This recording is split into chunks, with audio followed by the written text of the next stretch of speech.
الحمد لله رب العالمين وبه نستعين وأشهد أن لا إله إلا الله وحده لا شريك له وأشهد أن محمدا عبده ورسوله صلى الله عليه وعلى آله وصحبه وسلم تسليما كثيرا أما بعد. اللہ کے فضل و کرم سے قربانی کے مسائل کے تعلق سے درس کا جو ہم نے سلسلہ شروع کیا ہے اس کی آج دوسری کڑی ہے. آج کے درس میں انشاءاللہ ہم اس موضوع پر بات کریں گے کہ قربانی کرنا سنت ہے یا واجب ہے یا فرض ہے، قربانی کا حکم کیا ہے. اور ہم نے جیسا کہ آپ کو بتایا تھا کہ ہم اپنے سامنے ان مسائل کو بیان کرنے کے لیے شیخ محمد ابن عثیمین رحمہ اللہ کی کتاب الشرح الممتع کو سامنے رکھ کر کے یہ مسائل بیان کرتے ہیں.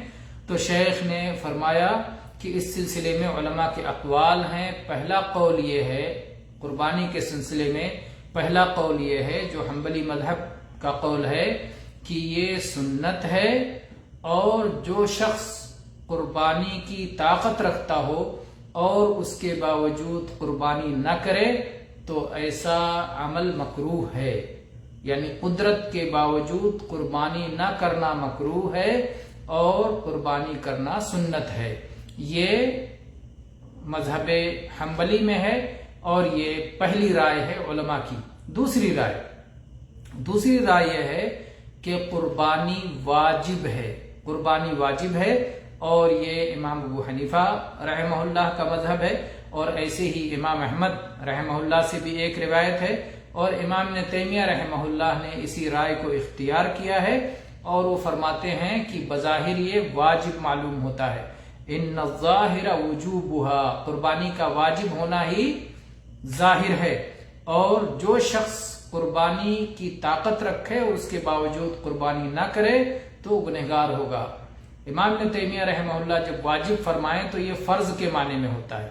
احناف کے یہاں واجب فرض سے کمتر ہوتا ہے. گویا تین قول ہو گیا، ایک سنت ہونے کا، ایک واجب ہونے کا، اور ایک فرض ہونے کا. ایک فرض ہونے کا بھی قول ہو گیا، کیونکہ امام ابن تیمیہ رحمہ اللہ اور اسی شیخ ابن عثیمین رحمہ اللہ یہ جب واجب کہتے ہیں تو ان سے مراد واجب اور فرض میں ان کے یہاں فرق نہیں ہوتا، جبکہ احناف کے یہاں واجب فرض کے مقابلے میں کمتر ہے. امام ابن تیمیہ رحمہ اللہ تو گویا کہتے ہیں کہ قربانی کرنا فرض ہے، اور جو شخص قربانی نہ کرے وہ گنہگار ہوگا. اور اس کے بعد اس کے دلائل ذکر کرتے ہوئے امام ابن تیمیہ رحمہ اللہ فرماتے ہیں کہ اللہ تعالیٰ نے قربانی کو صلاۃ کے ساتھ جوڑ کر کے بیان کیا. اس کو کہتے ہیں دلیل اقتران، اور اہل علم کے یہاں دلیل اقتران ضعیف دلائل میں سے ہے. تو بہرحال وہ دلیل اقتران ذکر کرتے ہیں اور کہتے ہیں اللہ تعالیٰ نے فرمایا فَصَلِّ لِرَبِّكَ وَانْحَرْ، اپنے رب کے لیے ہی صلاۃ ادا کیجئے اور اپنے رب کے لیے ہی قربانی کیجئے.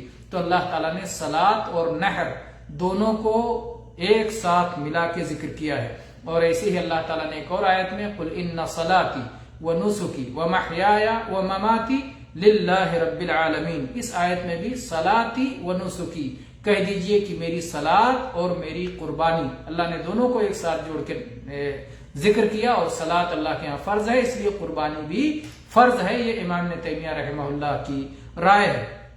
اسی طرح سے فرماتے ہیں کہ سورہ حج میں اللہ تعالیٰ نے قربانی کا ذکر کیا اور اس کے احکام بتلائے، اس کے منافع بتلائے، اس کے فوائد بتلائے.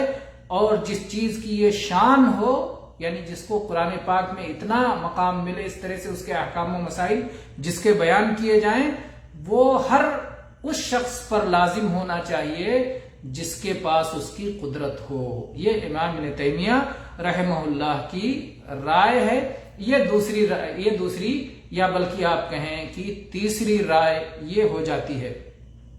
اور قربانی کی مشروعیت یہ انسان پر اللہ کی نعمتوں میں سے ایک اہم نعمت ہے کہ اللہ تعالیٰ نے اس قربانی کے ذریعے سے بقیہ وہ مسلمان جو حج پر نہیں آ سکے ہیں ان کو حاجیوں کے ساتھ اللہ تعالیٰ نے قربانی کے ذریعے شریک کر دیا ہے.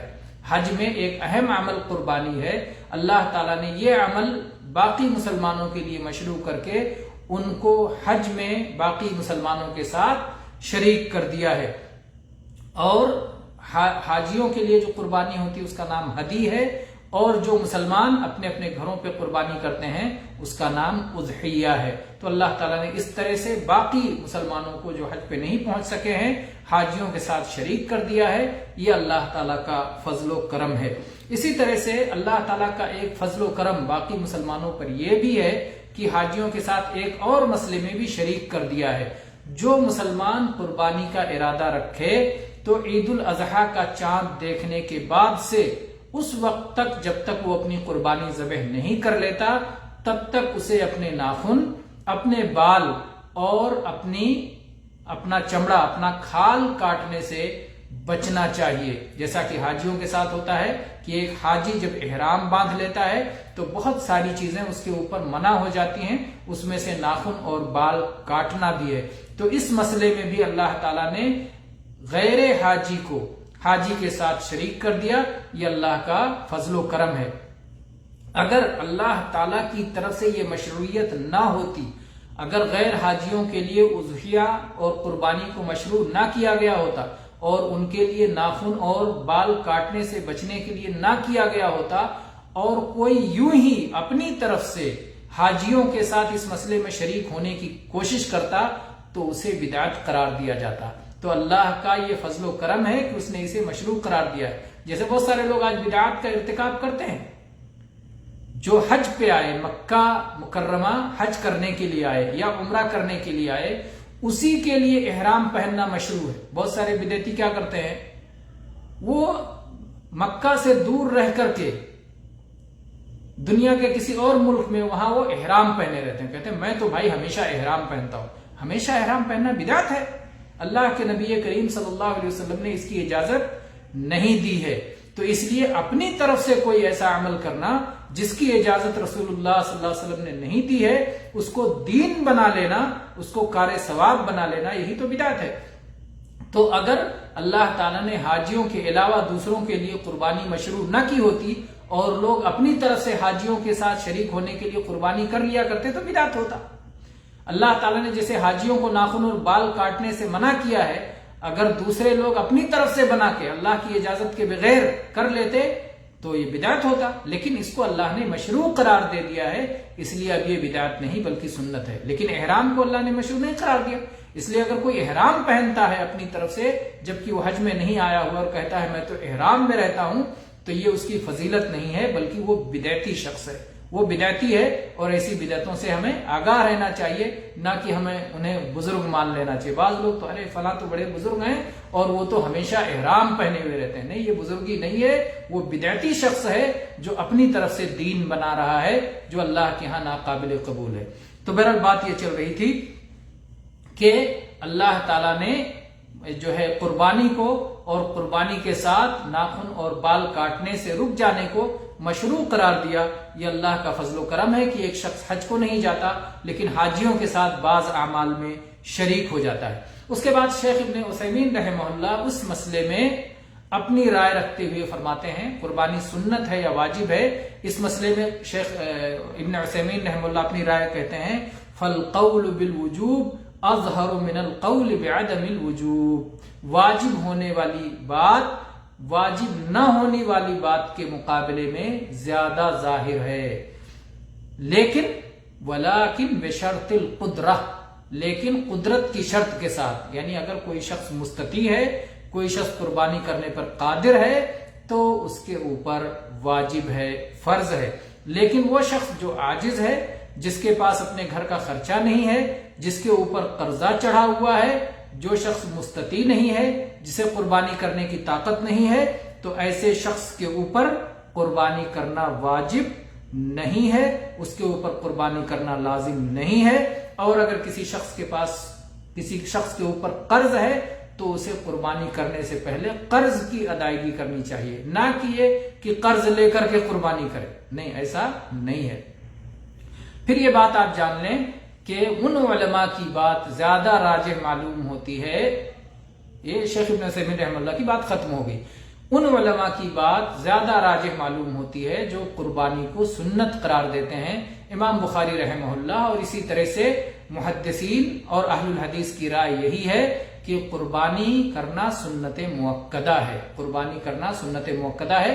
چنانچہ آپ صحیح بخاری کھولیے، اور صحیح بخاری میں امام بخاری رحمہ اللہ نے کتاب الاضاحی میں باب قائم کیا، باب سنت الاضحیہ، باب سنت الاضحیہ، اور اس کے بعد عبداللہ ابن عمر رضی اللہ عنہما کا قول ذکر کیا ہے، ہی سنت و معروف، کہ قربانی کرنا سنت ہے اور قربانی کرنا معروف ہے، نیکیوں میں سے ایک نیکی ہے۔ عبداللہ ابن عمر رضی اللہ عنہ سے پوچھا گیا کہ قربانی کرنا یہ سنت ہے یا واجب ہے، تو انہوں نے کوئی جواب نہیں دیا، اور انہوں نے کہا ضحى رسول اللہ صلی اللہ علیہ وسلم والمسلمون، اللہ کے نبی صلی اللہ علیہ وسلم نے قربانی کی اور مسلمانوں نے قربانی کی۔ جب سوال کرنے والے نے بار بار اپنا سوال دہرایا تو آخر میں وہ ناراض ہو گئے، انہوں نے کہا اتعقل، کیا تم کو کچھ عقل ہے میں کیا کہہ رہا ہوں؟ رسول اللہ صلی اللہ علیہ وسلم نے بھی قربانی کی ہے اور مسلمانوں نے بھی قربانی کی ہے، اور کوئی عمل جو نبی کریم صلی اللہ علیہ وسلم مداومت سے کے ساتھ کریں اس کی وجہ سے وہ عمل واجب یا فرض نہیں ہو جاتا، اس کے باوجود وہ سنت ہوتا ہے، سنت مؤکدہ ہوتا ہے۔